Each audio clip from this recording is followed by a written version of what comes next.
Hey, recently I was purchasing a book at a vendor at a trade show, and I watched that vendor actually use his iPad to accept credit card payments by swiping the credit card.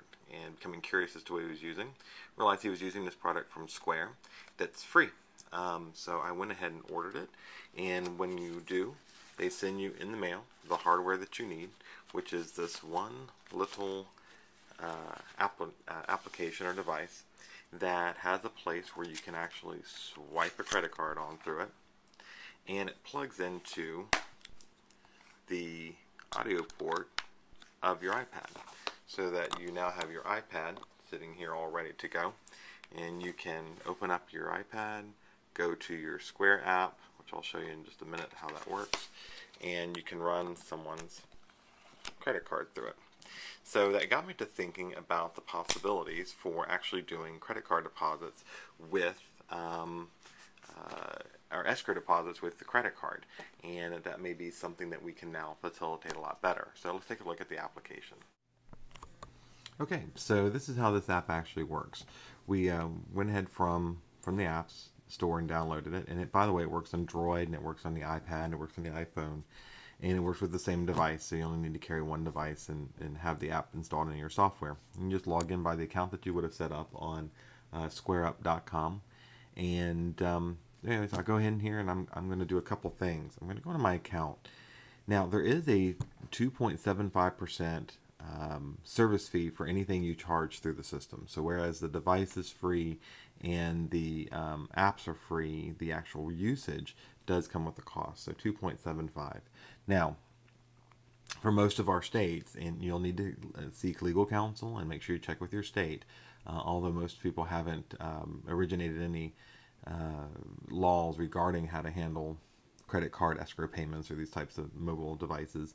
But this is a kind of a cool way to be on the road and just take the credit card right there and not worry about whether they have their credit card or their checkbook, or whether the check's going to bounce. So I think we could argue this is probably a safer and better option for getting more secure and immediate payment. So nonetheless, we go in here to our app, and it's got a sales history. If I had in this particular app or device, if I'd had any closed sales or charges, they would show up in a list here. I can go back and edit and do what I need to do. I can preset up items, such as if my company charges a service fee, we don't, but if we did, we could set that up in there and charge that as well. And then tax and tips. Now again, we're not going to be selling or using a sales tax per se, but again, the system does charge a 2.75%. So to make sure that we're getting 100% of that escrow outside of the service fee, I went ahead and put 3% in here, and we would tell our clients, and just as full disclosure, this is still a concept. This isn't something we're actually putting into practice. So make sure that you're real clear on that. But we would go ahead and tell them that this is a service fee.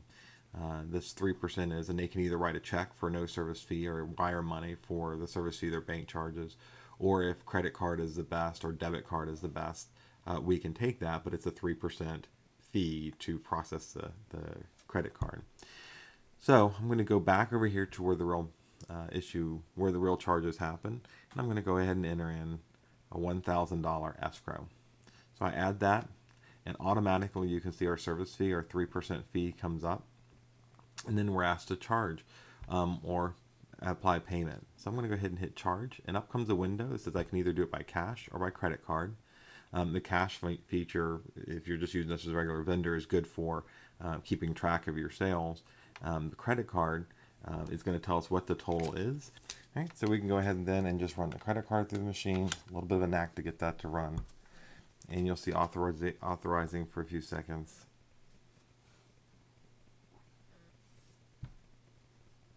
All right, and then and then there's a screen that comes up, and your client or whomever you're charging a credit card through can actually sign their name on the sheet and hit done signing, and when they do, the charge will actually go through.